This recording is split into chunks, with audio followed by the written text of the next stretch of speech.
truly believe in the magic.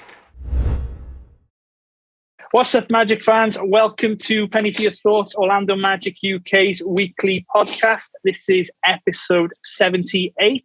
As always, we've had a couple of weeks where we haven't had the usual crew on, haven't we? So I'm joined by my good friends, Mr. Mikey Clark and Paul Bacon. I'll come to Paul first. How are we, Paul? Very well, my friend. Very well, thank you. Good to be back. I've missed a couple.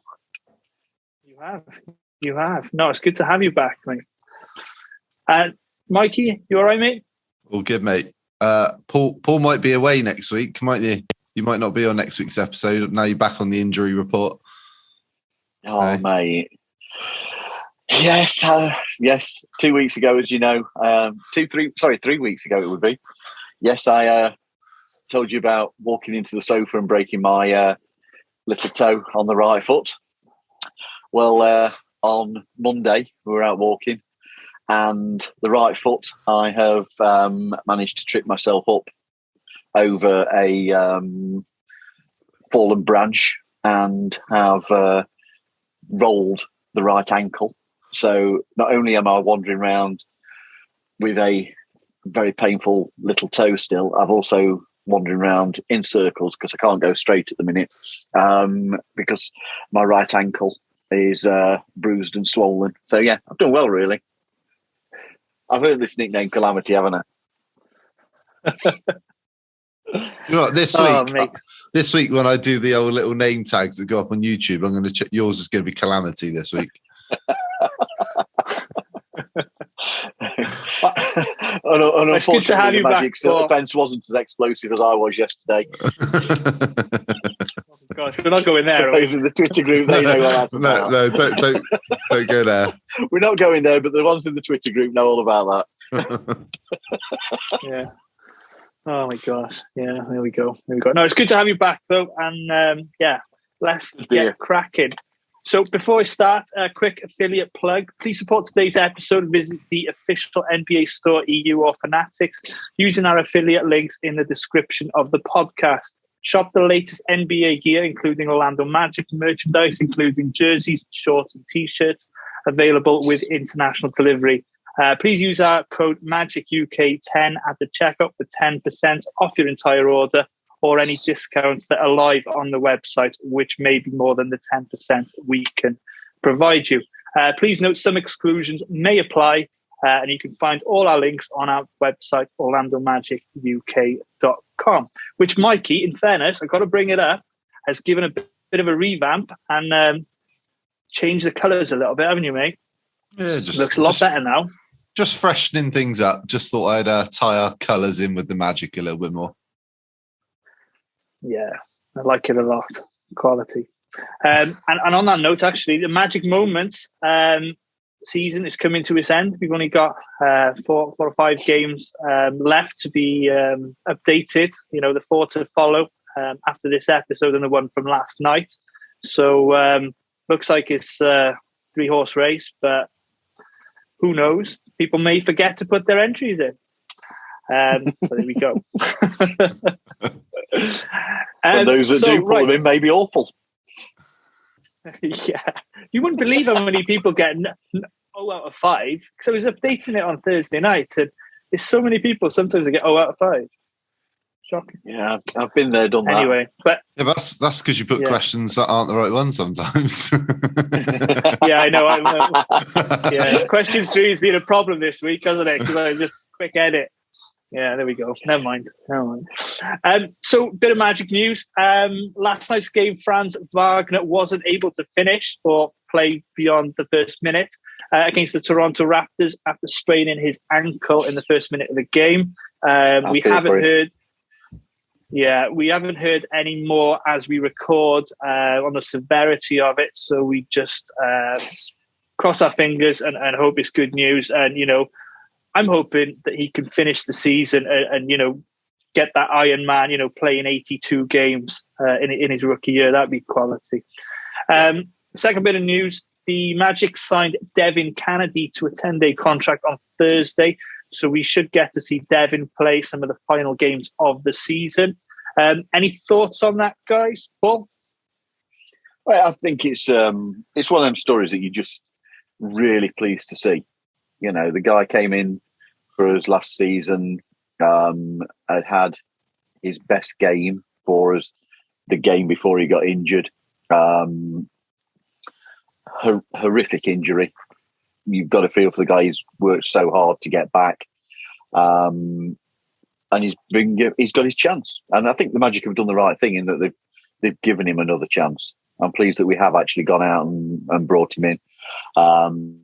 Let's be fair, Jeff Doughton probably didn't light up the world in his games with us. It's a shame to see somebody not come into a good situation to showcase talents at the moment, perhaps. But for Devon, you know, you've got to hope that he can grab this opportunity, score a few points as he did last night, knock down the three to just show that he's got that perimeter shooting that we are still in desperate need of, and that he's worth another look. So yeah, I'm delighted for the guy, and I really hope he gets the success he deserves. He's an inspiration. Yeah, Mikey, anything to add to that? Just echo what Paul said. Really, he's got his opportunity. He's worked hard over the last year to get himself back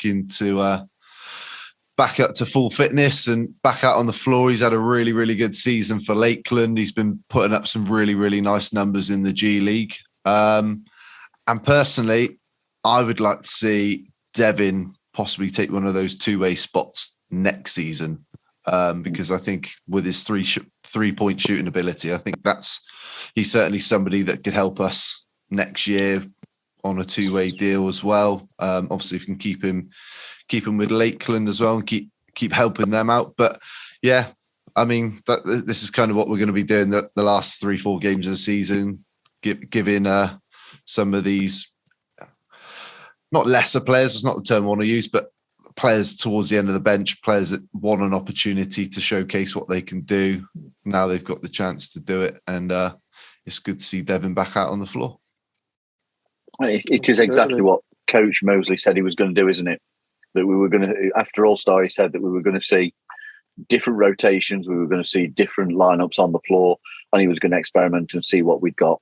And that's exactly what he's done. Yeah. And it's certainly not hurt the standings, has it? No, it hasn't. Very well put. So in the last week, rumours have been swirling that Donovan Mitchell isn't a happy camper in Salt Lake City. And if the Utah Jazz aren't very successful this playoff year and possibly bounced out in the first round, he could be available in the off-season.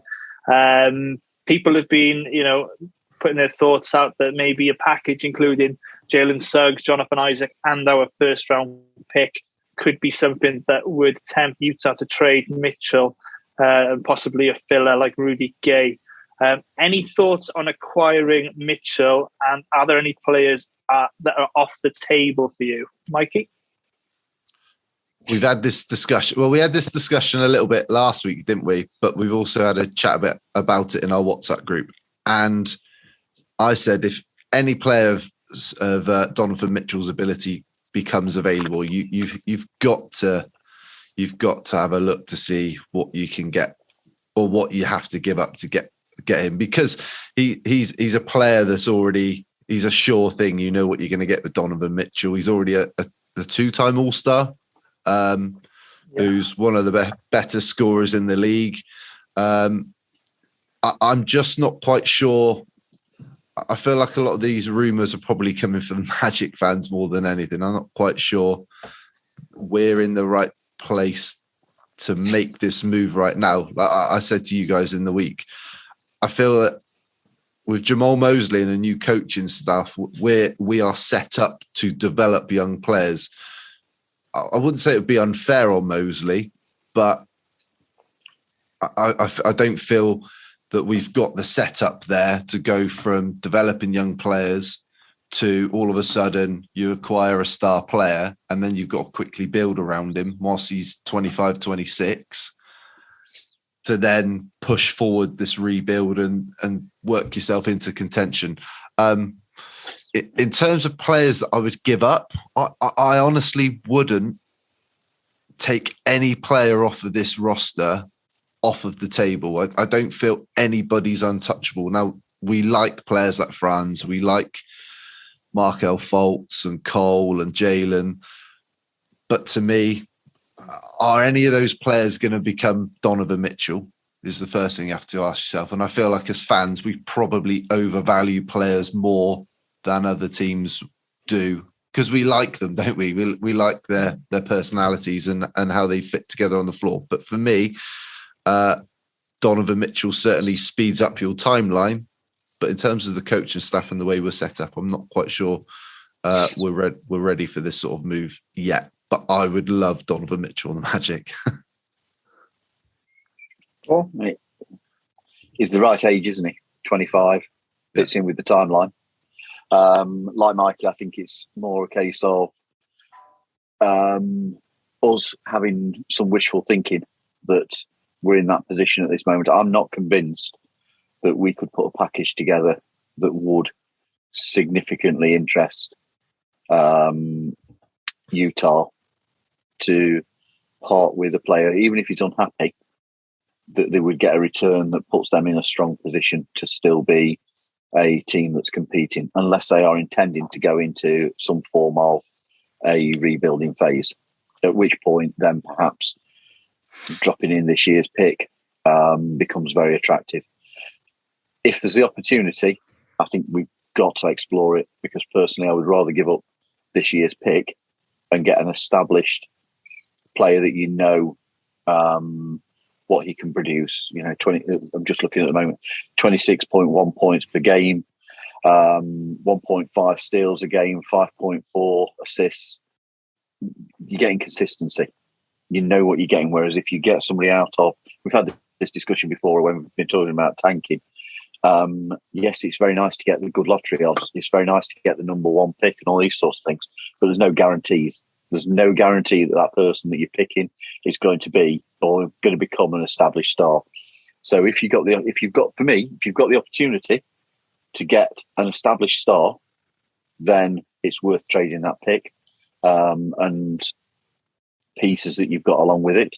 And I think somebody like Donovan Mitchell is the star that's then going to be able to attract you a second star in that moves you forward.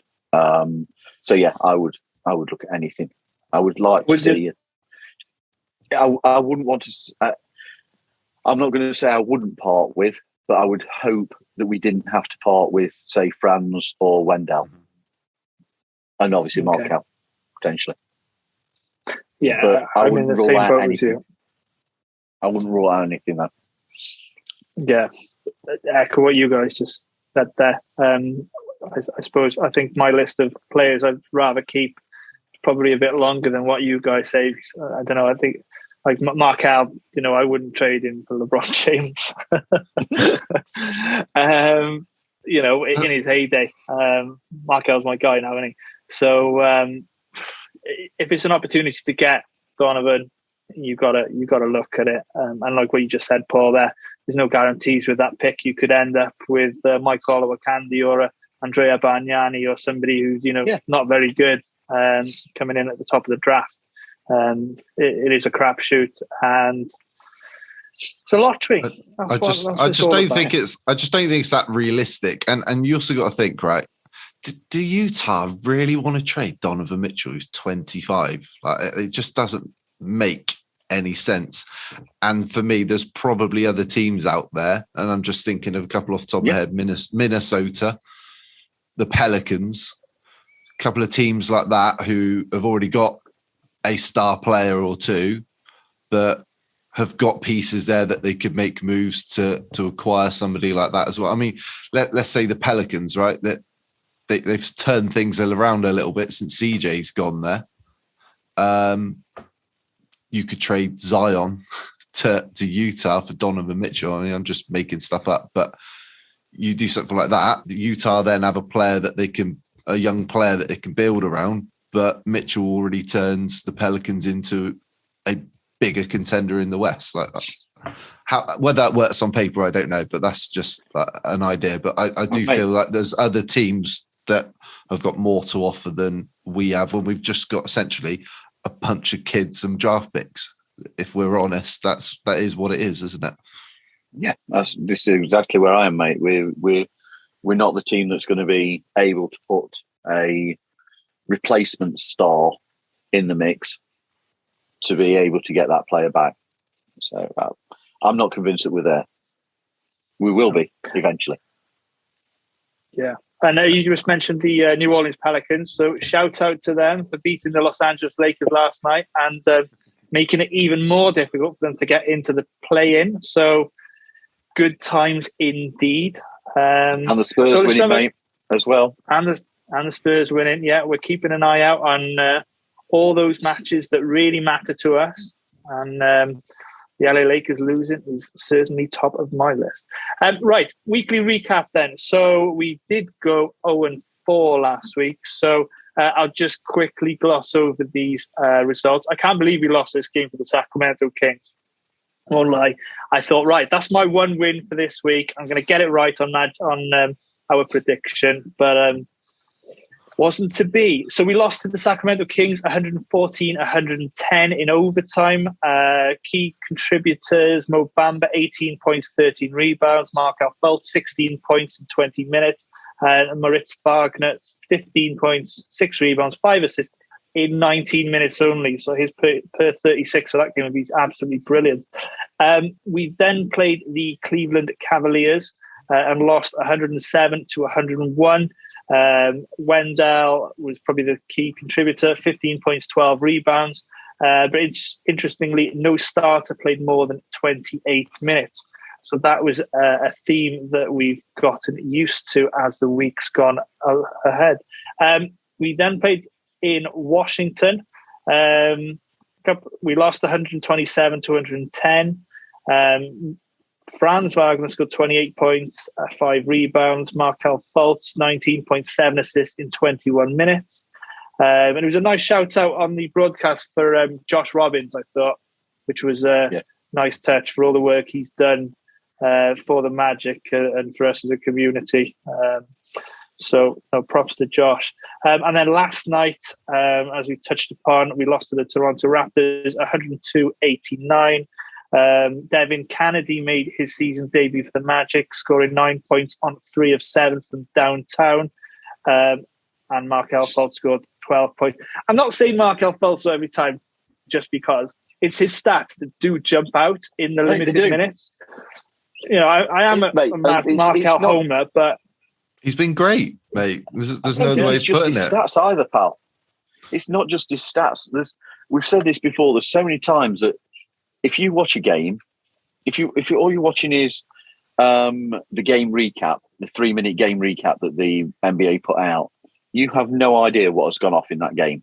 You are literally seeing 3 or 4 shots. You're not seeing the positional sense that the man has, the ability to see the court without any effort at all. The number of times that his defensive presence will force his opponent to have to pass the ball, he's unable to shoot, or just that little deflection that changes the direction of a pass or prevents, the ball being fed through for somebody to cut to the basket. It's those little things that do not show up on a box score, and they don't show up in the highlight packages. But if you watch the game in full, which, let's be fair, they are hard watches at the moment. It's not easy watching it all the way through. But you see those things, and it's that Markel is producing, and the energy drops as soon as he goes off the court at the end of those 10-minute slots he gets. Yeah. Mike, anything to add for the thoughts on the week? Like you said, I don't know how we lost that Kings game. I mean, that was, if they were tanking, that was one hell of a tank to finish that game. It was pretty bad down the stretch. And the last 3 games, I've literally been watching highlights this week because I've had a busy week at work and doing bits and pieces. it was kind of what I expected, really. Yeah, well, there's not much to add other than that. I'm just looking forward to the end of the season, if I'm honest, because I just hope we're not at this point next season. There's part of me that thinks we will be, and I think there's a few people that are probably being a little bit optimistic what to expect next year. But man, this sucks. I hate losing. It's not fun, is it? It really isn't. It is really what it isn't is. fun. It is what it is. Like I literally woke up this morning, and the first thing I did, I didn't even bother watching the highlights. I was like, right, we lost. Good, if you could say that. Oh, Houston lost. Not so good. Oh, Detroit won. Happy days. But like that's what you're celebrating. Like it's, yeah. And like we said, we're sitting players that, let's be honest, if we were trying to get in the play-in or the playoffs, we'd probably see Suggs playing. We'd probably see Wendell playing. We'd be playing more competitive. We wouldn't see the likes of Brajdikas playing and people like that. So yeah, it is what it is at this point. It's the way the NBA set up. We've just got to accept it. But yeah, I'm checked out. I'll be honest. I've checked out at the end of the season. I'm just sticking the highlights. Like, what's the point? Like, I don't know. It's like news, right? Go on.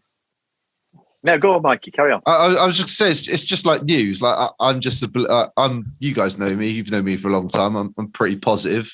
Yeah, it's like watching the news. It's full of negativity, and I can't be bothered to surround myself with stuff like that. And sitting there and wasting an hour and 40 minutes of my time watching a team when people want us to lose, I just can't do it. So there we go. That's just me being real. There we go.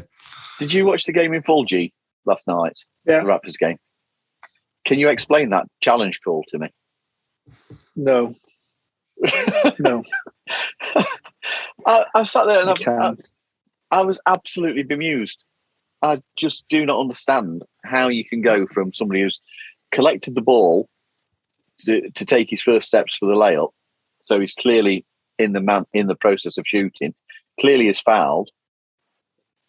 The decision doesn't get overruled. It's ruled an unsuccessful challenge, but we have to inbound the ball from the side because it shouldn't have been. They say it was something about no call. I had no idea what was happening. There's a lot of problems with the officiating and the challenge and everything, and I think it is something they're going to have to look at this off season. It's not right, and it's frustrating for all fans. You know, it's not just us, is it? I mean, it's pretty impressive. I said to you earlier on, Mike, didn't I? That it's really impressive where the officials can upset both teams with one decision, and they managed to do that with that challenge call. That they upset the Magic because we didn't get the shots, and they upset the Raptors because they lost their timeout and effectively overruled the call, but said that they're not doing. It was so bizarre. But I think the only other positive I can take from last night was that we saw the Raptors had to play their starters all the way through, even against our G Leaguers and end of the bench. Yeah. They had to play. They had to bring the starters on to get that W. We pushed them, so that's the positive for me. There we go. Yeah. I'll find something. Yeah. Me and Paul were having a chat on FaceTime this morning, weren't we, mate? For about half an hour or so, and I turned around and I was like, yeah, the refereeing has been shocking this year. It has been bad this year. And Becky shouts out, she's like, all right, baby Geraint over there. It's like, yeah, Geraint's rubbed off on us over the years, haven't you, mate? Hey. Well, I'm just teaching you. I'm just teaching you. You are teaching me. Wise. There we go. So just to recap, Orlando at 20-58, last in the Eastern Conference and tied with the Houston Rockets for the worst record in the league. 4 games to go. Now I know Jonathan at the Six Man Show does this, and I'm not trying to copy him. But let's just run a quick sim on the Tankathon, right? So we're currently, first or second, tied, dependent on the coin flip. Just press it once. We end up second. Portland picked first, Orlando second, Houston third, and the Lakers picked fourth, which is transferred to New Orleans. So happy days. Good to see them not having anything. And Detroit dropped the fifth. So as you said all along, it is a lottery. What will be, will be. I've run it 3 times now. I've done it for the last 3 days. And I've had a second once. And on the other occasions, we've been 5th. Really? Do you want me to do one now? Each time we managed to drop. Yeah, go for it. 5th. There we go. It's the one that I did, where we dropped to 5th. New York moved up 10 places and got the first pick. They moved up to 3rd in this one. Houston, Detroit, and New York. It's just rubbish, man. I don't know. It just shows. I can't wait till these young players are all stars and we're in the NBA finals. One day. It'll happen. One day. Here we go. Right, let's get to our guest section. Right, and it's special guest time now, and I am delighted that this week we've got a real friend of mine, Mr. Lewis Hagerman, who is an ex-Orlando Magic and Charlotte Hornets employee, working at the team stores. He now lives in Charlotte with his wife, Anna, and his 2 children, Gus and Wes. And like I said, he's a very good friend of mine, and I think I've probably kept the team store afloat in the mid-noughties there, Lou, for my business transactions with you. And we always, when you were in Orlando, before you moved to Charlotte, we'd always meet up, have a few beers and have a good catch-up. And you even came to my wedding in 2017, which was phenomenal. I'm sure we'll touch upon that shortly. How are you, mate? Good to have you on. I'm good. My wife and I are just now getting sleep. You mentioned one of my sons, and he's all of a week old now. So we are getting back into the groove of things with our 2-year-old and now our 1 week old. Amazing. Congratulations, mate. Appreciate it. Yeah. I was fishing for it. So thank you, gentlemen. Somebody had to buy. Lewis, it would have been rude not to. And by the way, I'm still shocked at the revelation that G actually has friends. Yeah. Well, you've you never thought it was met just me. the 2 of you, did you? No, we never said you were your friends, though, mate. Awkward. Friends and I would say pick which I would have to say in. friend. I would tick friend. Garrett's a great dude. We've known each other since probably 07 or 08. I think I remember the first time he walked into a pop-up store we did in the Florida Mall. And he was just asking any and every question that I imagine somebody visiting could ask, because he wanted any and everything that we had. But I remembered his face, and then eventually we became friendly where, we know each other by name, and, even mail back and forth, to where he had kind of a plug to mail him some stuff directly from the arena rather than having to fiddle around online. Yeah, and it was greatly appreciated. If it's difficult to get stuff now, just imagine in 08. So, yeah, no, you've got it. You've hit the nail on the head there. So, Paul, do you want to kick things off? Yeah, certainly, mate. So it's coming back to the talking about the team store. Tell us what game day was like for you when you were there at the Amway. Sure, and again, let me just say I appreciate you guys just making sure to have me on. And retail is one of those things that kind of gets overlooked, but I always would say it's like the Marines of marketing. We were the first ones in, first ones out. If you see it, that's what kind of triggers your thought. So seeing all the gear you guys have on and in the background is something we're, as a retailer, proud to have put out there. But it's just kind of overlooked a little bit. So thank you guys for the recognition on that side of the business, because it's hard. A lot of times you'd think maybe it's just selling T-shirts and hats, but a game day, we'd get there at 9:30 in the morning, kind of start working through our day where we'd get tills counted, get product into the store to restock. I dread nowadays, they didn't used to do back-to-back games, but nowadays when you get back-to-back home games, it's an absolute nightmare, especially the second game, because you're just scrambling to get the stores restocked because you don't want to have those holes on the floor or missed sales. So, and it just doesn't look good. So we'd be there in 9 to 11 or so, and just really trying to get as much restock to the main store initially as possible. So we kind of work through it throughout the day. I mean, with Amway Center, especially, it allowed us to have a team store at the time, which prior to that in Amway Arena, there wasn't a team store, or we had a kiosk or pop-up shops that we do to try and kind of feed the thirst. And a lot of times those were during the playoffs anyway. So it was nice having a store in the storefront where 6 days a week people were shopping, but then some game days you're trying to react to what happened the day before or what's happening that night, to just try to get the place back up and running so you can maximize sales. So it's a ton of moving product around, restocking, and transferring items to different stores based on kind of maybe where we're seeing those sales spike. Little things like changing displays, say they're wearing an Icon Edition uniform this night, but they were wearing the Association the night before. A lot of times, especially in Charlotte, we wanted to tell something of that color story. So have all of our mannequins wearing teal of some sort, or if it were Orlando, having the Dwight Howard mannequin that was in the team store wearing the proper uniform. I'm aging myself out as far as my last time I worked for the Magic.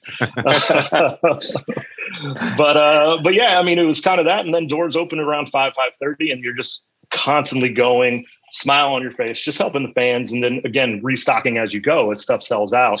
In Orlando, we made a lot of jerseys too. So making JJ Redick's, I think his rookie year, I became an expert at, because sometimes those rookies you just can't order with time to spare, and you don't have product in hand immediately. So having that blank inventory, and Orlando's great about providing a customized jersey section. So you guys can get 2 to 3 different colored jerseys. If you want a Markel Fultz, or I thought I had his name right. Isn't there a guy named like Izabwikwe, or you got some weird names on the team right now I've never seen before. Sorry. Ignis Brisdikis. I was like, man, never even heard of this guy before, but I've been a little removed from the league for 6 months. So I was like, all right, that's just going to be ignorance on my part. So, but yeah, I was trying to go back to my notes here, just kind of stay on topic. But yeah, I mean, a lot of it's just moving constantly and trying to make sure everything's full. You'll get internal requests where they want 20 custom jerseys, or Gortat needs a half a dozen to get signed and send to his family. By the way, side story on that, he wanted, I think, a dozen jerseys. I had to go down to the practice court. My friend at the time, who's the equipment manager up here in Charlotte now, Jason Rivera, he was like, hey, Lou, Gortat needs something. And I think it was just a dozen jerseys, which is easy. The absolute largest hands I've ever shook in my life. This guy's hand was like an Australian spider just enveloping the rest of me. Great guy, though. I mean, Gortat was a genuine, what would you say, legend? Is that right, Kerr? Yeah. Hey, I'd say, yeah. Good British terminology there. But yeah, I mean, I'd say game day is a lot of times, where you're 9 to 10 in the morning and you're getting out of there about 10 or 11 o'clock at night. So, first one in, last one out, it's legitimate where you're just busting your hump. Long days, long days. Long story short, sorry. I mean, again, there's also the thing around with the item of the game. There's got to be. You already alluded to getting stock in, but that can be an individual item for just that one game. Mm-hmm. And a lot of times it is. You're ordering to get a better price on it, maybe, so you can give it a competitive price to the customers. You're ordering 500 or more of those, and sometimes you're reacting to something that's happening. So it's maybe it's a team saying that just came about, or just a quick turnaround item you needed, T-shirt in purple with the logo on it, or in this case, a royal blue. Just something like that. You'd have to order 500 pieces, and a lot of times it's coming in with a day to spare, and you're still tagging the item. You got to set up signage around the arena, on the digital boards, in the store, just so people aren't missing that, making sure you're getting that in-game shout out too. Mm-hmm. So those are some of the other wheels you have moving. I mean, luckily we had, Nick Long, who's still there, who was very good about coordinating those type of things, as well as a director of the department, and then also a full-time person in the warehouse. So there are about 4 of us who were able to kind of keep the wheels moving with a few different supervisors, but it ultimately came down to 6 or 7 people to get an arena ready before the doors opened, with a lot of help from our part-time staff. Cool. I mean, like you said, it's the first place that first place we go on a game day, straight through that door. Yeah. We always enter the arena via the shop entrance. And it just makes the best impression too. If it's full and it's new and it's refreshed and, compelling stories, whether it be with displays or just the product on the wall, it makes an impression. It helps your game night experience. Yeah. My favorite item of the game is always the one where it's 20% or 30% off of anything in the store. That's always my favorite. Yeah. We like those near the end of the year. It helps move some product, especially during a down year. If you're maybe like buying for the number 1 overall pick, that type of thing. Not you guys. But. I see what you did there. I had the horrible experience of we went to it'd be 2015, and we'd been to the opening 5 home games of the season. You've got into the store on game 1, game 2, game 3, and you've bought everything that you want. And we arrived on game 5, and the item of the game was the whole store was discounted. I could have cried. You are taking the mick here, surely. Last night of the holiday, and everything is 20% off. I'm looking at items that I've bought at another $40 more. No. Did you have your receipt? Maybe try to exchange it. I didn't have the items with me, and we were there. We were headed to the airport the next morning, so it was a case of, hey, suck it up and bad luck. You're a good man. That's the type of customer we like, who just goes, they beat me. It's sometimes you just have to accept defeat. Just bend over it. No, I'm sorry. Mate, no, you were right. There's a G-rated show. I apologize. Another calamity moment, Paul, wasn't it? Hey? Yes, it happened before, as we mentioned earlier on. You might not be aware, Lewis, but the nickname I have is Calamity because I am seriously accident prone. Earlier on, we told the story of 3 weeks ago, I broke the little toe, the outside toe on my right foot, just walking into a sofa. And this week, the beginning of the week, I also on the same right foot, I've managed to roll my ankle. So not only am I hobbling around because I broke the toe, I'm also hobbling around because I've now sprained the ankle quite seriously. It's blind. Hey, that's me all over. It's a good wobble you got going there now. Huh? Honestly, I'm walking around in circles, pal. And we won't share. Straight for Luke. And we won't share the text message you sent us last night, which is why the game preview didn't go up so early. But on that note, moving on. So, Lewis, what were some of the top perks when you were working at the team store, like in terms of like getting your hands on new merch coming in, cool interactions with players and stuff like that? Have you got any stories or things like that you can share with us? I think here and there, obviously we were just talking about discounting stuff. As an employee, it's nice that you get a discount across the board, no matter when it is. So when I was in Orlando, it was 40% off anything that was in the store. So I apologize, Paul. If they still have it, I'll give you some emails of people who work there if you want to try and, make some friends along the way. Sabrina might be able to hook you up. I'll hold you to it. I'll tell you after we stop recording. Not in the middle of the recording. There'll be so many emails firing in. I think the coolest thing, and again, this is kind of especially now since Nike's taken over, is getting a chance to see the City Edition and any other product that's changing for the next season. A lot of people aren't aware, but we're ordering stuff for especially Nike probably 10 to 12 months before the tip off of the next season. So oftentimes we're having a team summit in November with all the other retailers so we can all see what the new Nike assortment is, as well as they do like little private meetings where you can kind of see your City Edition or any other special jerseys, maybe a classic night or a different statement jersey. So just kind of having that insight and being able to see it before everyone else. You got to kind of keep your mouth shut and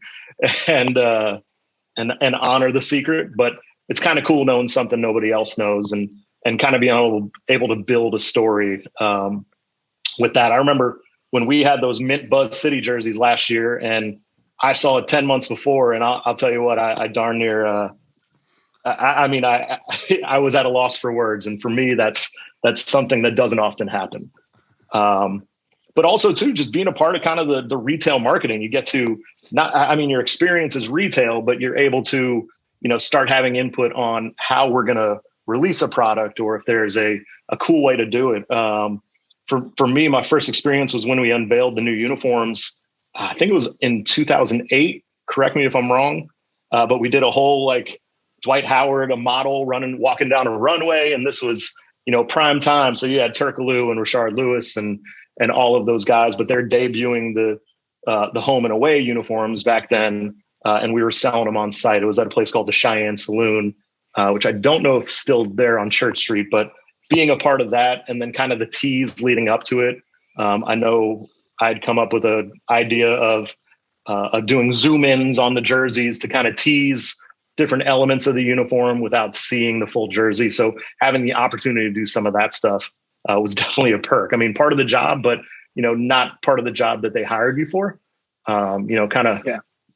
Giving your expertise to help out with that. But I would say you get to know the families really well. The players don't often come into the store, but families especially. And I'm probably going to say Dwight Howard's name a couple more times because he was such a big part of the team when I was there.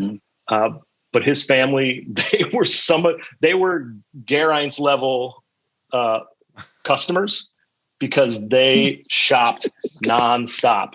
Having custom stuff, Mama Howard, or seeing if we had anything with sparkles on it. I know it was popular around then, but just really getting to where you have kind of a relationship with the family and you're on a first name basis. And even when Dwight came here to Charlotte a few years ago, the family remembered me. So kind of having that relationship was cool. And just being able to run into folks like that. I wish we have some crazy stories because we were, I was a wildman back in my Orlando days, to say the least. But, I remember we had one staff member in the first year at Amway Arena, and he would not go get a haircut to save his life. And he said if I brought clippers in, he'd let me shave his head. So as a team building thing, we brought some clippers in, and in the back hallway of that team store on a game day, all of us got a swipe, and he had a nice clean cut by the end of it. And he was okay with it. It was approved by him, but that was we had a lot of fun. Really good team there. You guys have had Dan Durham on before. That guy was my top guy when we were looking for supervisors. I was like, I want him. I didn't want anyone else. He was my guy. And we had a lot of hardworking folks that really kind of got it that year. And then the year after, we were really all invested into just making sure it succeeded. We were so proud of having this store finally and really having something proper to represent the team. Yeah, that's awesome, mate. So tell us about some complexities sort of you face as a team store in comparison to, what's available online. Perhaps, you can mention the authentic jerseys. I was always one that wanted the most expensive jersey, wouldn't I? And maybe, products that aren't available on they wear on the court, but not available to the fan. Sure. Once Nike took over, things got a little bit, I don't want to say difficult, unique, especially if you're a smaller market team, which Charlotte and Orlando have kind of fallen into with that. So you'd see a team like the Lakers or a team like the Celtics, they kind of get most of the product you see because it's other people who are buying it. So when it comes to a team like the Magic or with the Hornets, they're the only ones oftentimes buying it because there is an interest at the time. Now that has changed, especially up here in Charlotte, that's significantly changed, but you're still chasing product. So minimum quantities when Adidas was there for anything under Adidas. And I bring up Adidas or Nike because those are the on-court or at the time were, and typically are the items a lot of people lean towards. And it's the bulk of what you offer. So Adidas had a minimum order of 144. It's 144 total pieces that you could order, which is a very doable number. Lets you have a little bit wider assortment, where Nike adjusted that when they took over. They not only limited the amount of retailers that had access to the official on-court product, so whether it be the jerseys or the on-court shooting shirts, shorts, things of that nature, they limited that to make it more a better business for the teams. But it also made it more difficult to hit minimum order quantities, which went from 144 with Adidas to 360 for Nike. When you talk about an authentic jersey, you're talking about, $36,000 for one color and one player. It's, you sometimes have to operate like a small business, which a lot of these team stores are, because they are just the arena and a one-door retail store. Some of the other ones, Miami is fairly large, Milwaukee and LA, but a lot of these, we do have to make business decisions and say, hey, I can't bring that in because I can't justify bringing 360 of one color for this guy. So nice thing is a lot of retailers get the access to a blank jersey. So like I was saying, Orlando, Nick is really good about offering a lot of customizable options, whether it be with the authentic jersey or the swingman and across different colorways. But it helps you offer, deep into the bench. So you can get, what's his name again? Ibiza. So you can get Brastikis. Oh, there it is. So you can get the. I don't think anyone's got a Brastikis jersey, right?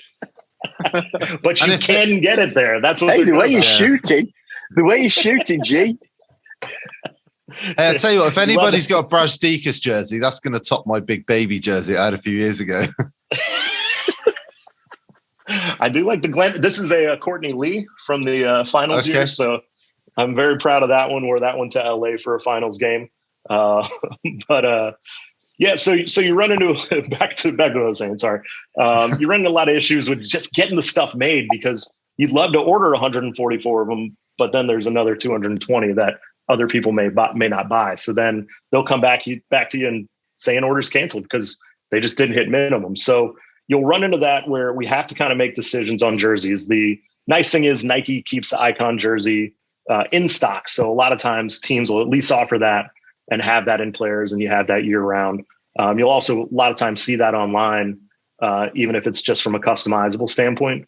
Touching on that too, international orders for customizable, they stop them because that's typically a domestic shipping for the people who are making the jerseys. So we used to get a lot of complaints in Charlotte about, why can't I get this jersey? I'm here in England, or I'm here in Australia. And it was just limited because of the people making the jersey. So ordering jerseys is difficult. And then just even on-court gear, some of that stuff is limited to the team. So you may see the Magic wearing a black shooting shirt or practice shirt.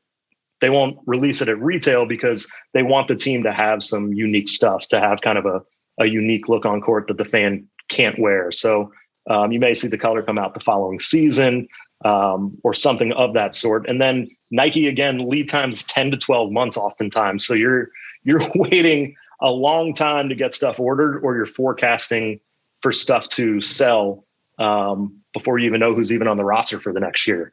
There's going to be one of the issues to start with. Yeah. I mean, you're guessing, and that's why you order those blank jerseys. And then the player will be back, or the players will be back. So in the Magic's case, I'm sure Cole Anthony, they're hitting minimums on, probably Franz Wagner next year. But other guys, they may be chasing or keeping blanks so they can get 12, 18, 36 made out of these blanks with one of the two licensees who does custom jerseys. And of course, you've got problems then if the player changes his player number, haven't you? I don't know if I should talk. If a player were to change his number, you sometimes get stuck with inventory. Yeah, well, Alfred Payton, for example. Yeah. Payton changed from 4 to 2 in Orlando. So, of course, Nick would have had that problem, wouldn't he? Yeah, and those with excess stock. Sometimes, you have to clearance them out. You have to eat it, or some teams will write it off instead of putting it on clearance. Some other, like the thing too, and I know that we both are fans of teams that have Fanatics for their online provider, which From what I understand, if you go to the European NBA store and do Magic 10, where is it, Matt? What is it? UK Magic UK? Magic UK 10. Sorry, I was trying to hit the promo for you guys. My apologies. But you'll see some of the more basic stuff on there at the beginning of the year, and then you'll see the arena, and they have this cool stuff that why isn't it on the website too? And it's just you have the team running the in-arena retail and Fanatics handling kind of the business for you online. Because if you are a small team, you oftentimes have a smaller department. And operating an online store, especially nowadays, is more than one person's full-time job. And, sometimes if Fanatics is willing to pick it up, I mean, why not? They're the best in the business at doing it. And then you can focus on your in-game experience, which is the big thing for the retail teams in arena. So then you can go like get an item that you can only get at the arena. It's almost like a feather in your cap or a badge of honor where, hey, I went to the store and got this, or like Geraint, he has a hookup that can send it to him. Yeah, or just getting the sponsor patches on, isn't it? Yeah, exactly. That's the one. yeah. That's Fanatics oftentimes can't do the sponsor patch, but it's part of the deal in most teams that they have to have it on their retail product. So again, another badge of honor, literal badge of honor.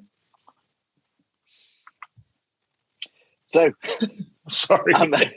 No, mate, I'm just trying to figure out how we jumped to this one, because it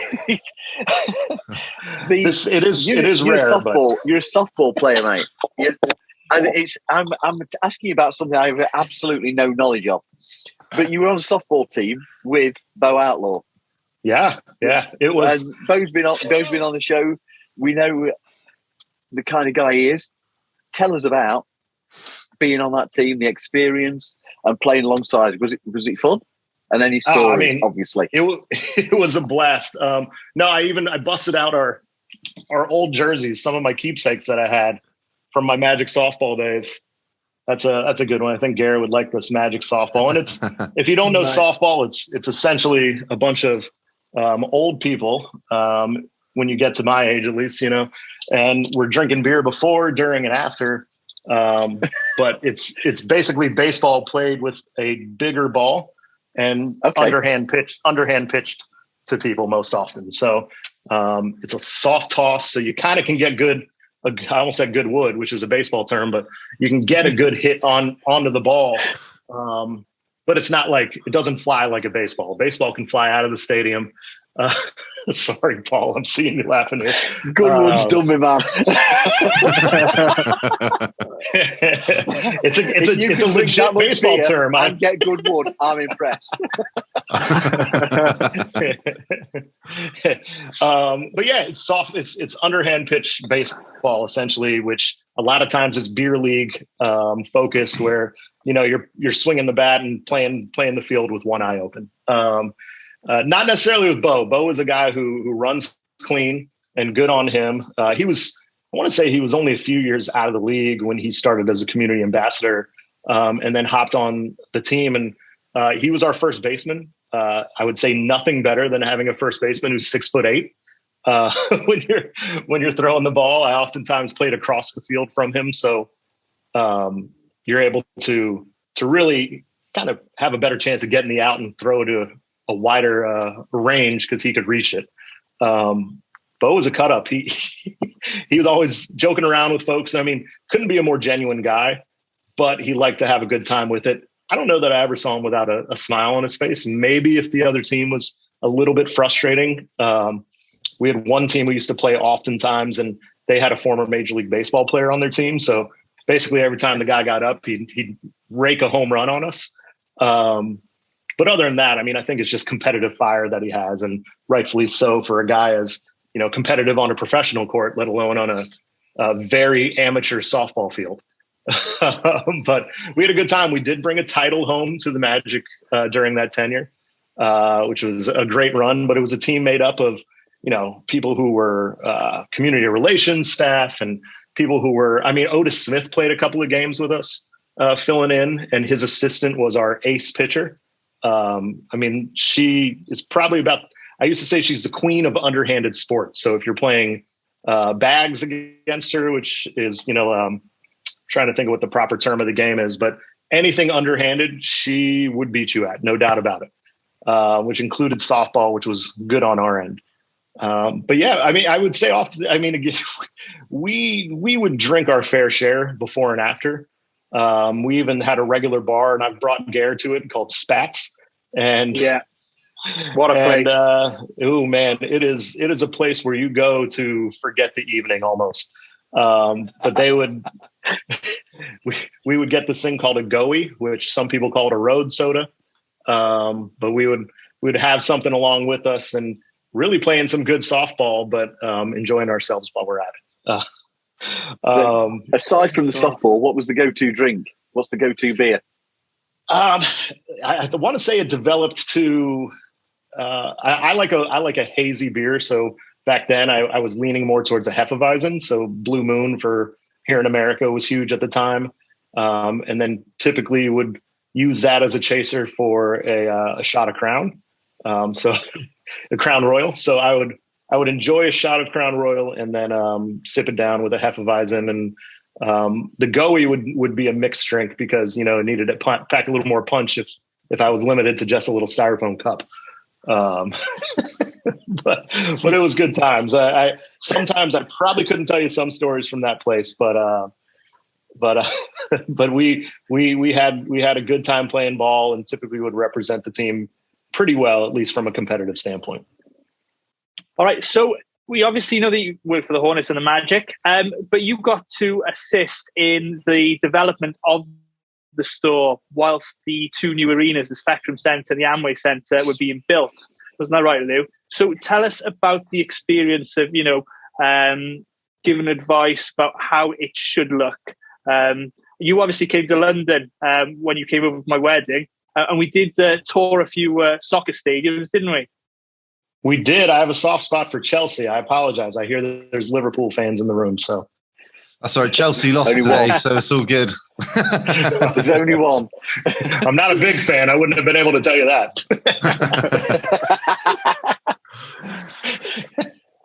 So yeah, just tell us about the experience of assisting with that development and, what you gathered from doing your research here in the UK.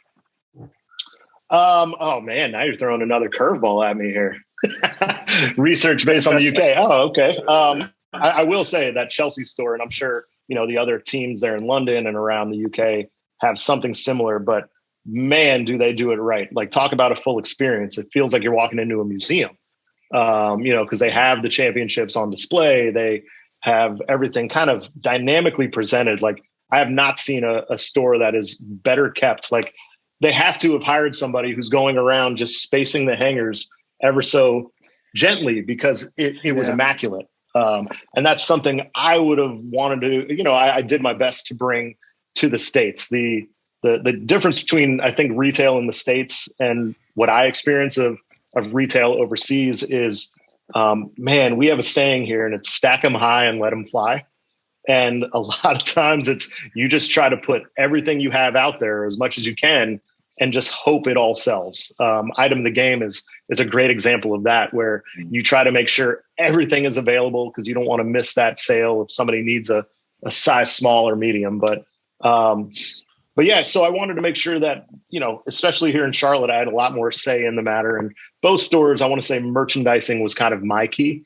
A lot of what I brought to development, and they have the architects and the internal design teams that are really, kind of coming up with this and pushing forward, as well as my director being kind of more of the man on the ground who is the direct input. But just efficiency things and functionality things, stuff that a designer may not think of, but a retailer would. So things that you can kind of have your staff help your staff out, whether, it be storage behind the counter, rolling racks in the back room, that we did footwear in Orlando or in Charlotte because of the connection with MJ. So, you had to have efficient and functional storage. So we were able to get rolling racks. I mean, something as simple as bag wells near the behind the register, so somebody can grab a bag that's ringing you out quicker than if you got to find somewhere to put a hook, which can be messy and gross. But those are the things that, we were kind of trusted with, and the things that I had the most input on as far as the design of the store. I mean, what you would see is the merchandising that I would do to kind of bring the design to life.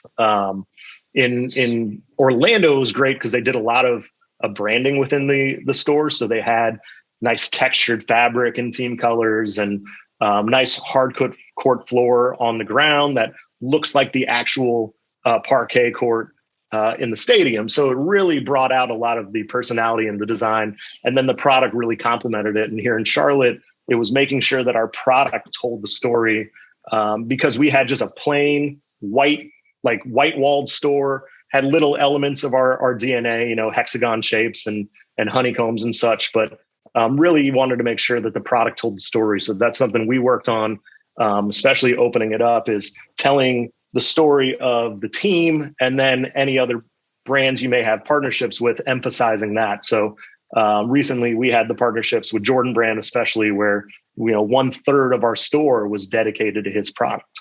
But again, that's expected, when he's your owner. So footwear and the regular retail product that he has at a Foot Locker is there, as well as the jerseys that up until last year, we were the only ones with the Jumpman on. So, but the same thing is making sure that you have the areas that are meant to stand out, do that. So the wall that right when you walk into the team store in Orlando, typically we would have all of the player jerseys we had available there. So people knew exactly what we had, walked right into it. And as far as a retailer goes and grocery stores, the deeper you get in is what we want, because the further you're in, the more you see and the more likely you are to buy. So it's kind of, I don't know if it's creating the trap to bring in to buy, but it's telling that story and making sure that, anything in the arena needs to be an experience now. So what experience are you kind of making for somebody, even if it's just you trained a staff member appropriately and they gave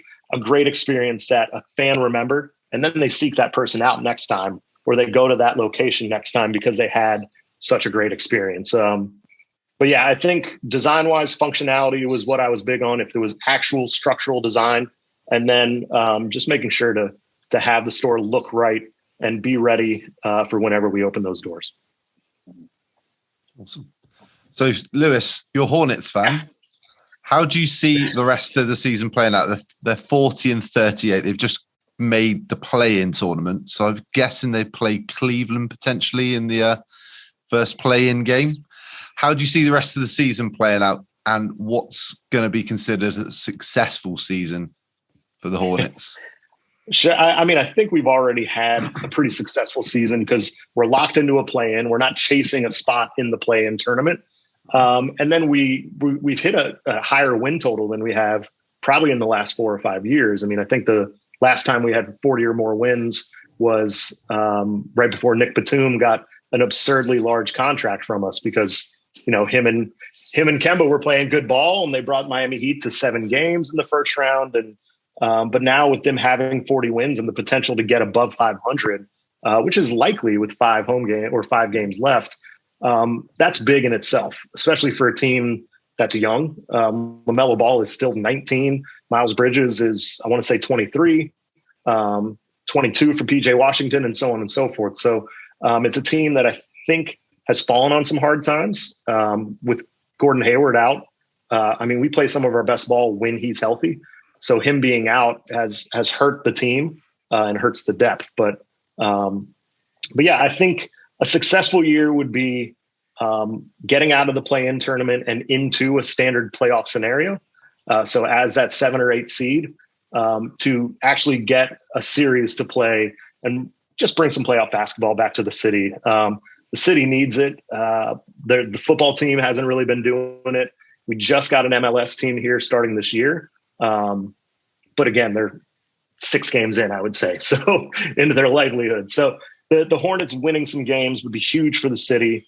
And I think they have the potential to surprise some folks. I mean, there's definitely talent. And one of the upsides too of Hayward being out is Hayward's coming back tonight. Or is back today. So you get a guy back who should be healthy and is an impact player for you. on a team that at least lately has been playing some pretty good basketball.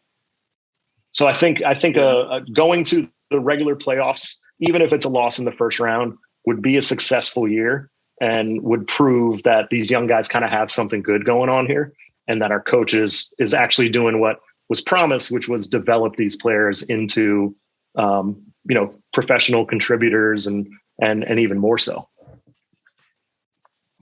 Yeah. I just want to make a point there. You mentioned the Carolina Panthers. You are not a Carolina Panthers fan, are you, young Lewis? I proudly wear my pewter and red here. I grew up in the Tampa Bay area, so I am a Buccaneer through and through. Looking forward to seeing Brady wearing some creamsicle orange next year. Anything Tampa Bay except for basketball and soccer here. But Lightning, Tampa Bay Rays, Tampa Bay Buccaneers, definitely not those dirty Oakland Raiders, but that's for another time. All right. Vegas Raiders, you're right. Jeez. I listened back a little bit. I tried. I mean, I don't know how to come back from that, to be fair. He's been through the back catalogue. My apologies. I was really digging hard. So it's all right. But you lot will be crying this year when the old man gets injured and you don't win another Super Bowl. Man, I'll tell you what, backup quarterback is an issue. But unlike the Raiders, we have a Super Bowl recently, so at least we can hang our hat on. No, I'm just outrageous. This is outrageous. Who invited this guy on? No, just kidding. This is so good. No, hey, it's so good. Carr's got a lot of targets there, so good on him. Carr is underrated. G slangs Derek Carr a lot, but he's got the best wide receiver in the league now. So watch out. Don't think Mikey knows who Mike Evans is, but there we go. How much have you paid Lewis to say all of this sort of stuff anyway? I haven't. He's a Buccaneer, mate. He knows what's right. True Buccaneer fan since when they were really terrible back in the late 80s and early 90s. So not like some of these bandwagon fans. Is that what you're saying? Okay. Loyal to a fault. Yeah. When I was a Magic fan, you guys would respect this, is in 96 when Shaq left. Huge Magic fan. I was at the time. He left the next day. His 7-foot cardboard cutout that was in my room was by the garbage can, because I was a Magic fan at the time through and through.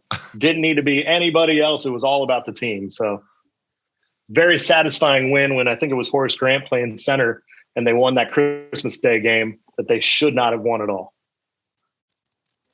Definitely. So you had go ahead. Sorry. Go on. So obviously you had Mr. Michael Jordan as your boss in recent years. So did you get to meet him? How was he? Any stories you can share? I've only met him a couple of times.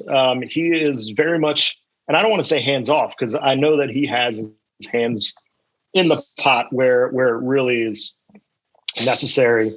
But he really trusts his staff.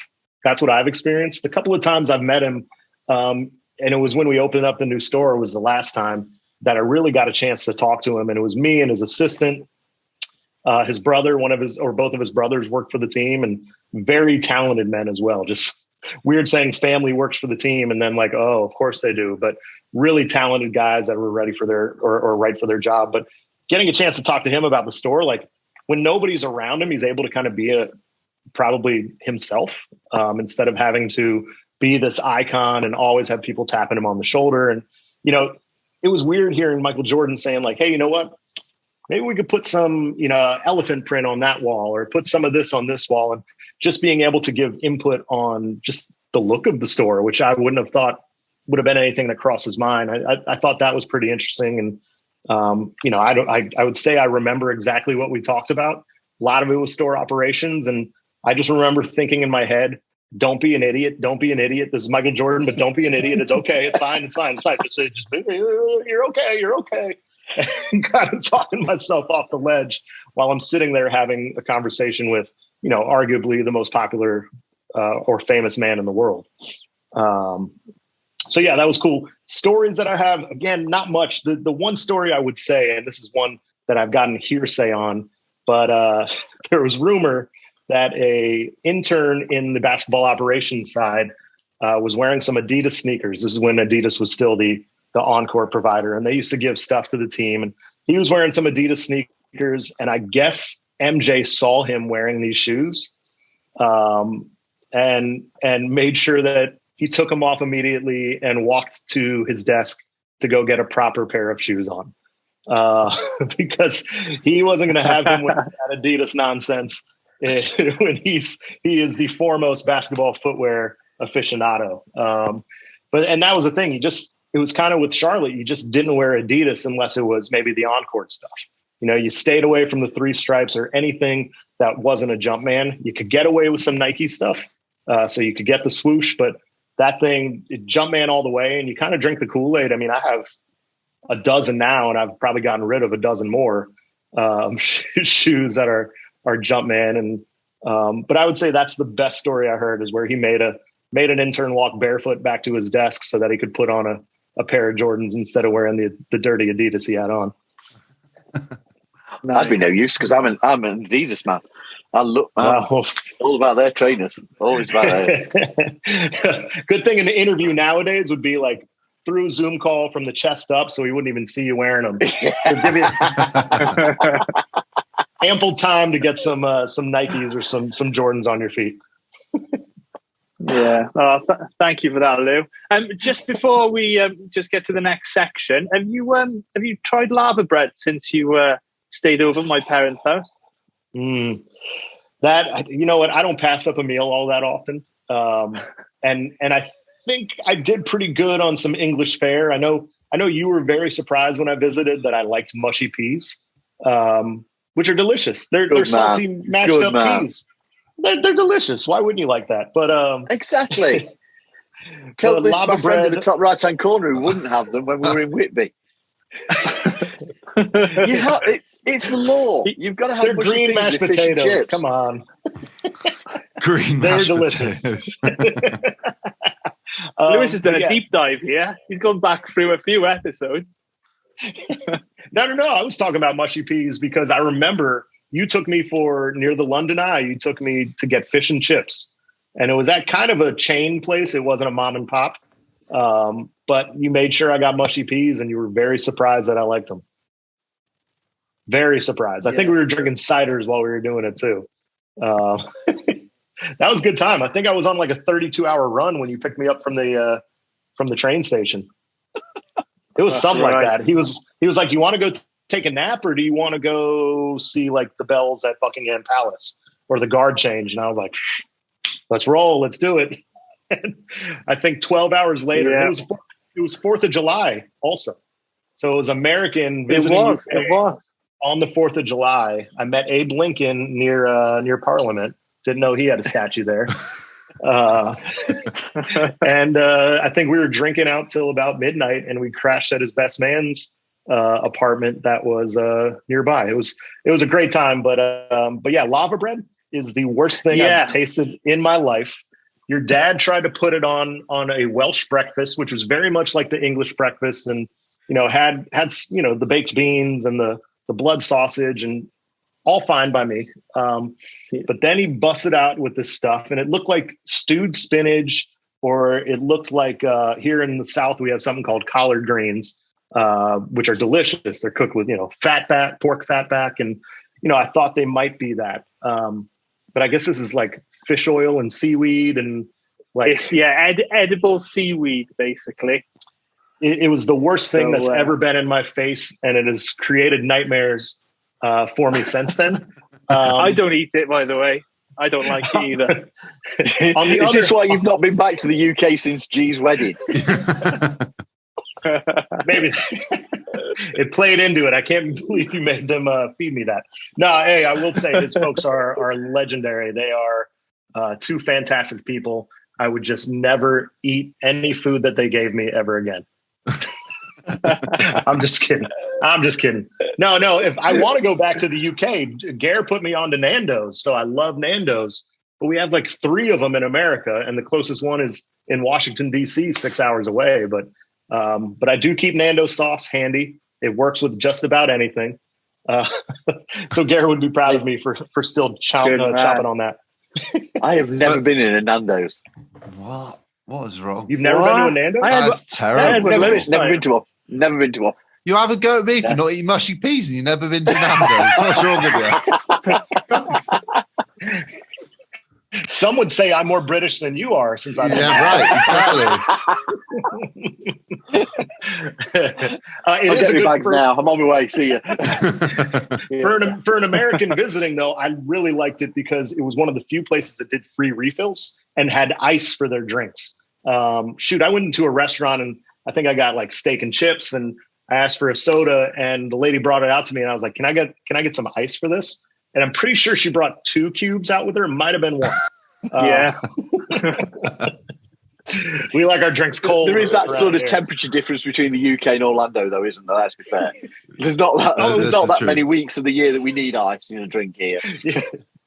Yeah, I think Gare's parents kept the soda on the countertop, which was new to me. And then I think eggs were kept out too, which is something we don't do over here.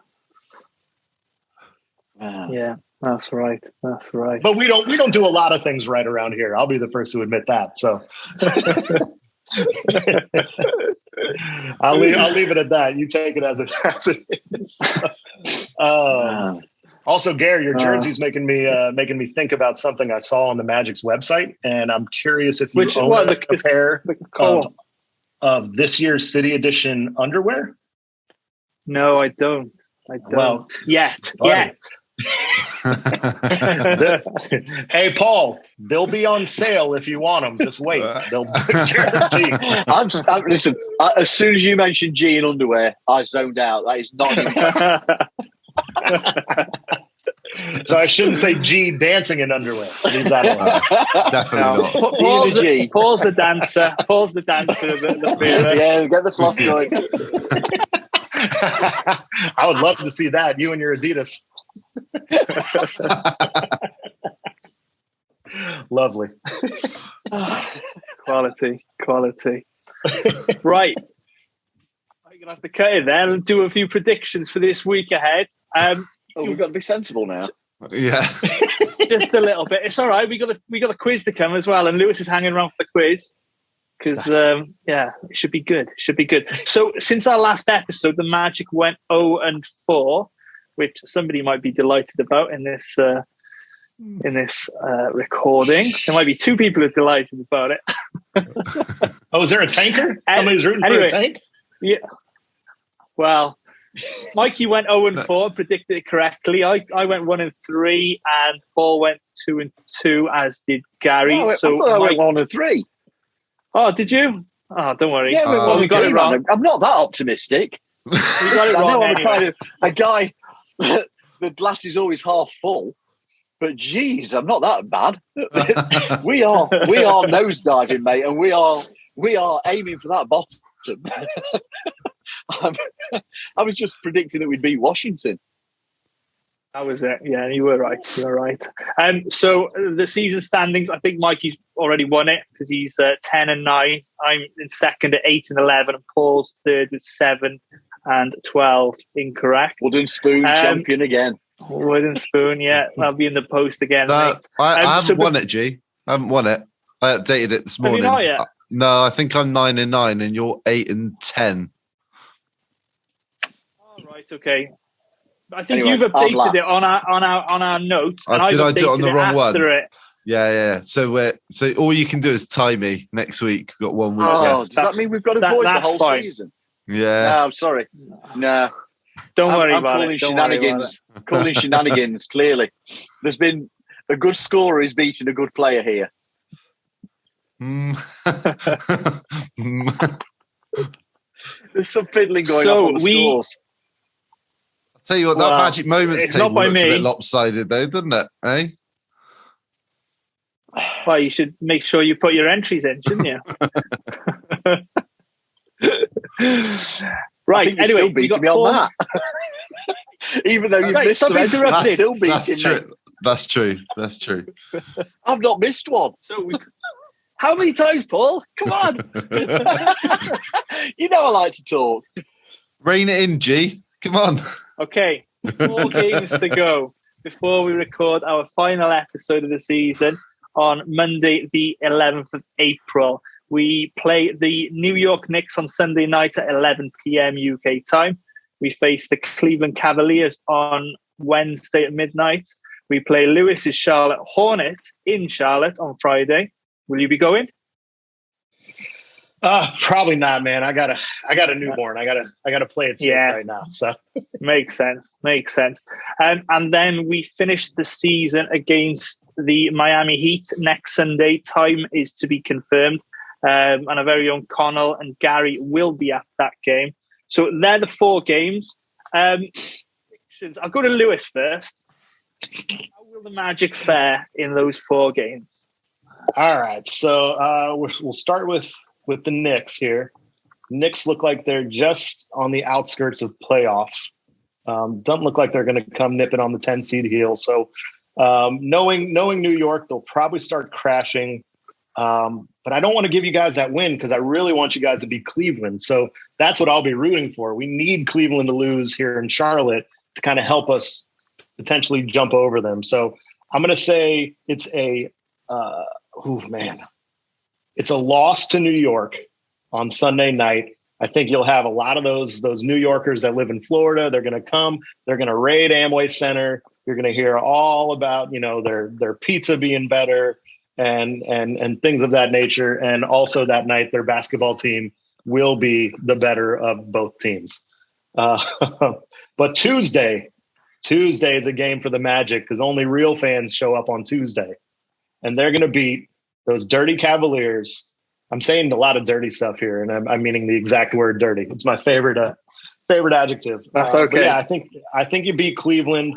A lot of times teams down the stretch have spoilers happen, and unfortunately for the Magic, their tank will be spoiled that night. We're going to say a dub for the Magic against Cleveland on Tuesday night.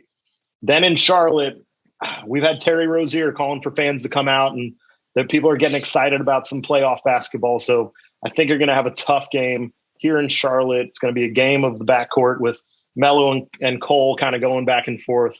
But Hayward will probably tip the scales.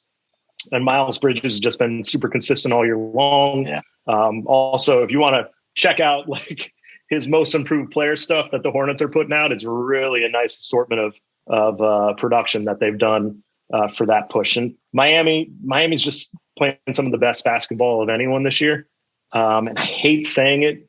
You know what? I'm going to say it. You guys beat Miami because, man, of any team I'd love to see Orlando win against, and even Gare would be surprised, beat Miami. We need that. Have them go in, reeling a little bit from losing to you guys. Hopefully it doesn't mess up your seeding too much. But, again, we have the lottery that can always adjust things to bringing you guys and guaranteeing you number one. As a Hornets fan, we went from 8-3 and lucked out and got the number one talent a couple of years ago. So I think it's a 2-2 week. Losses to the Knicks and the Hornets, wins against Cleveland and Miami, which would be 2 great wins going into an offseason for a young team. Yeah, absolutely. Paul? 0-4.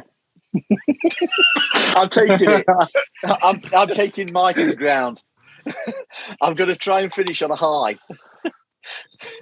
A high, finishing 0-4. A high on a low.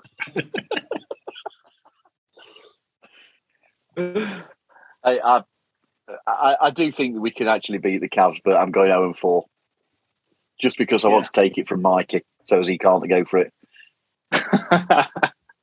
Is Jalen going to be back near these last few games, or are they holding him back? I don't think so. And Franz You're going to get to know the name Iggy. Yeah. Well, it looks like RJ Hampton's getting some good run too, right? Yep.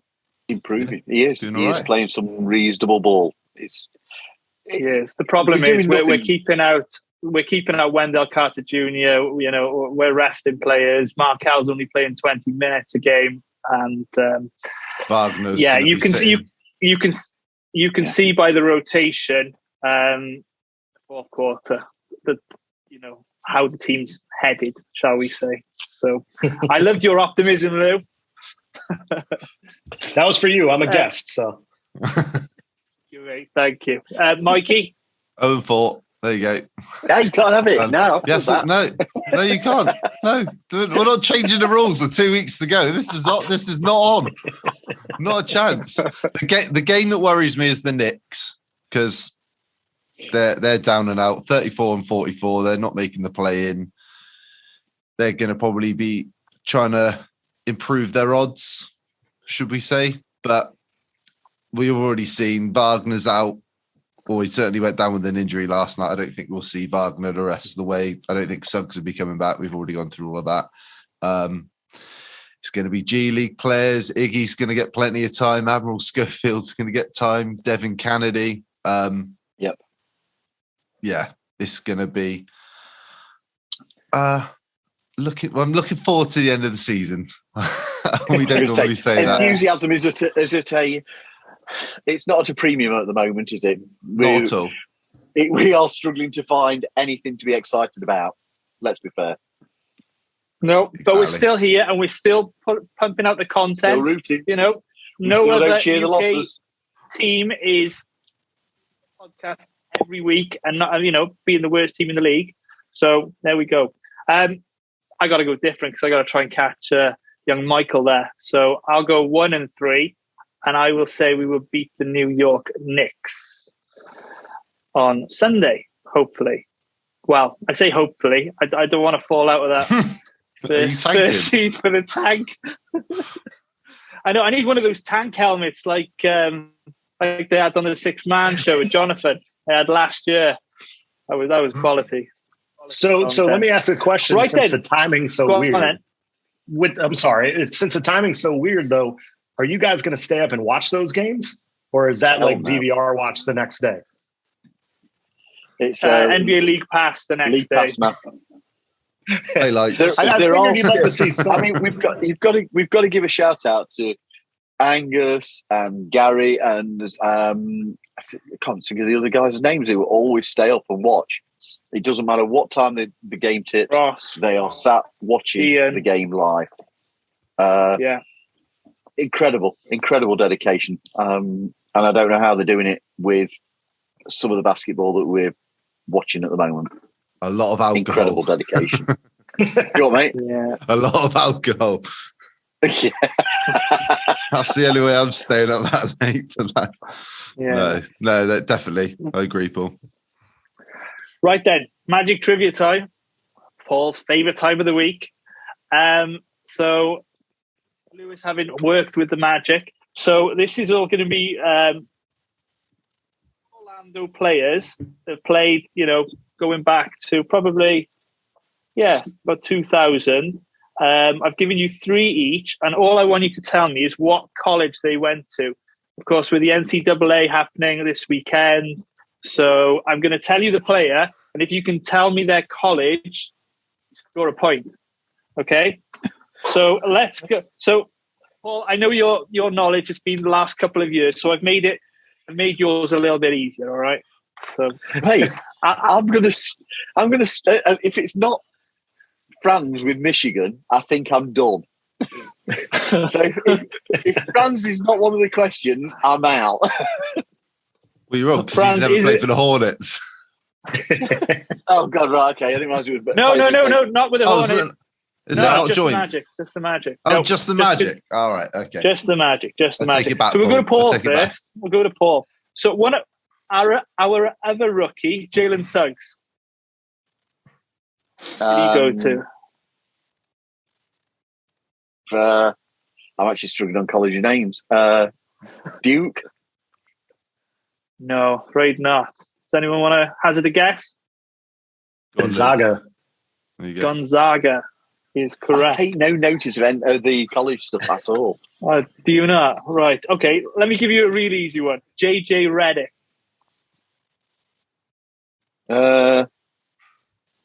Florida? Did he go to a Florida college? Well, I don't even know if he got one, man. I've got no idea. In Paul's what was your last answer? Yeah. What was your last answer? What's it? Michigan. That was my last answer. Duke. Duke is correct. Hey. There we go. Oh. No idea on this. Sorry, mate. Sorry. The last one I had for you was Mo Bamba. Just think of a big state. Think of a big state. That's not going to help. Well, Ohio? You tell me today, I've got no idea, man. You know what? You know I mean, even when it comes to the draft, I literally a couple of nights before look at. All right, okay, what's the sort of? I'll have a quick look at the prospects. I've got no idea. I don't follow it at all. Hey, I've no idea. Sorry. Southern California. No, Lewis is close.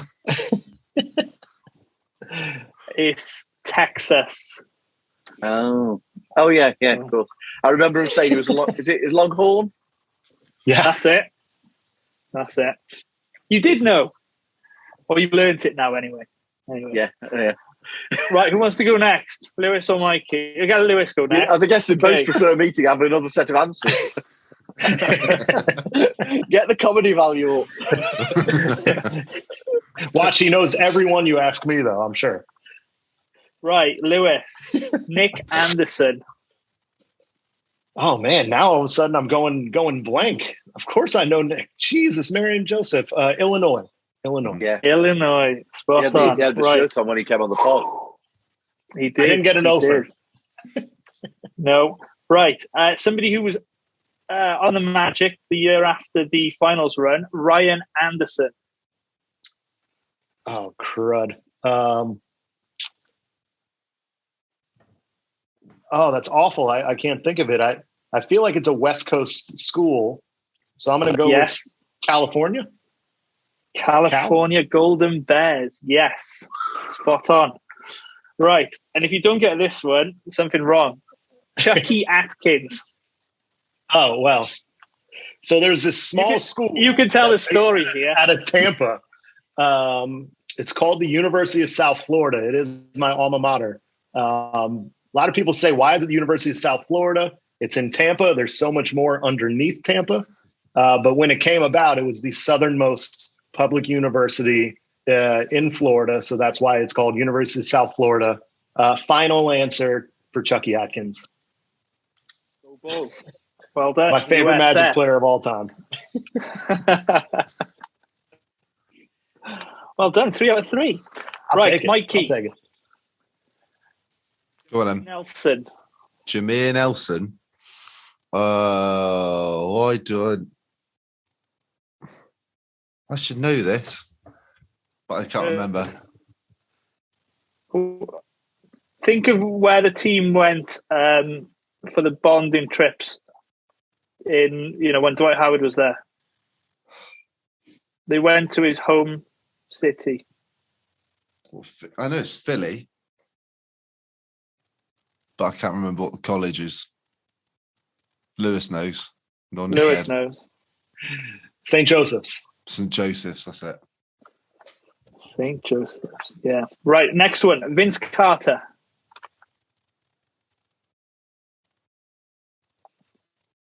Why do I not know Vince Carter? They might be playing tonight. Well, you just gave it away then. They might be playing tonight. Hopefully they're losing tonight. I don't even know who's in the who are Duke playing? I genuinely don't know. Bitter rivals. Could I a Baylor one? A Baylor one? Are they Baylor's not in it anymore. Oh, right, okay. I'm happy I just came up with another college. The name just appeared from somewhere. All right, Mikey. Michael Jordan went to this college. Oh, North Carolina. There you go. Correct. Right. And this one now is probably the trickiest one I've given you. So I thought you'd walk those two. Aaron Aflalo. Is it a West Coast college? Yes, it is. That narrows it down. But I don't know. I'm just going to go USC. That's a guess. It's not USC. Lewis, do you want to? I mean, if I'm guessing the opposite of him in the same city is UCLA. UCLA, he's got it. And I wouldn't have gotten that if he wouldn't have gotten USC wrong. I wouldn't have gotten that at all. Right, one little bonus part to the quiz. We've got a couple of ex-Orlando Magic players who came from high school. So can you tell me, between the three of you, what high school they came from? Sorry, Paul, again. Between the two of you.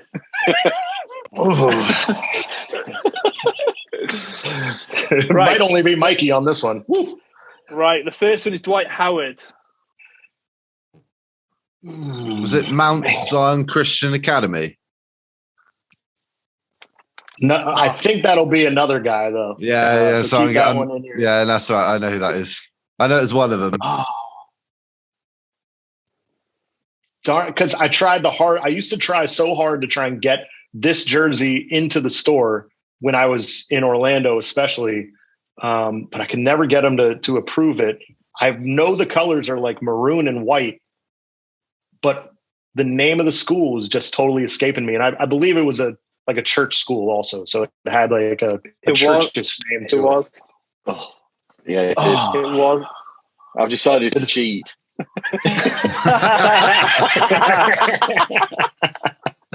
I don't remember it. So I'm going to go with. I'm just going to go with. For somewhere, it's come out the back of my mind. I think it's a Southwest Atlanta Christian Academy. Oh, absolutely spot on, Paul. Well it done. said SACA on the jersey. Now I remember. Thank you, Google. Paul, if only it was high schools and not colleges he asked you earlier, you'd have been absolutely I know. Hey? If only I'd have thought about typing in quickly beforehand. And the next one is Mikey's favourite player of all time, Tracy McGrady. Mount Zion Christian Want to Academy. say it again, mate? Mount Zion Christian Academy. Yeah, so well done, everybody. So thank you, Lewis, for joining us. It's been an absolute pleasure. No, hey, thank you. I some of the guests you guys have had on here have been fantastic. I loved your Galante episode, and anything with Dan Savage, which next time you meet him, make sure you say Savage. That's what we called him in Orlando, was Dan Savage. I think that's the proper pronunciation. When they say Dan Savage, it's Dan Savage. So throw that at him. That might ring a bell for him and give him a laugh. But no, it's been a pleasure. I really appreciate it, guys. And oh man, you got a Hornets fan who's listening to an Orlando Magic podcast previously, now, and going forward. That's cool. It's been really fun. It's been thank you so much. And we look forward to you coming to the UK next, mate. You just let me know when, and we'll be sure to look after you, mate. So, when is Chelsea playing Cardiff? Oh, not for a long time, mate. Cardiff aren't very good. Cardiff are awful. I'd rather see a win, Play Cardiff, you're fine. Or Leeds. Yeah. Yeah, mate, I'm not. I was just waiting for the bottom corner to say that. Oh, cool. Thank you, Lou. So, as always, thank you, everybody, for listening and watching. Please subscribe to the podcast and hit the notification button as to not miss any future episodes. Make sure to visit the website, orlandomagic.uk.com, for all the latest news. Please follow us on Facebook, Instagram, TikTok, and Twitter. All can be found at Orlando Magic UK. All the links are featured in the podcast description. Keep an eye out for us popping. I've left it from last week. Ignore that bit. So for Mikey, Paul, myself, and Lewis, until next time, go Magic.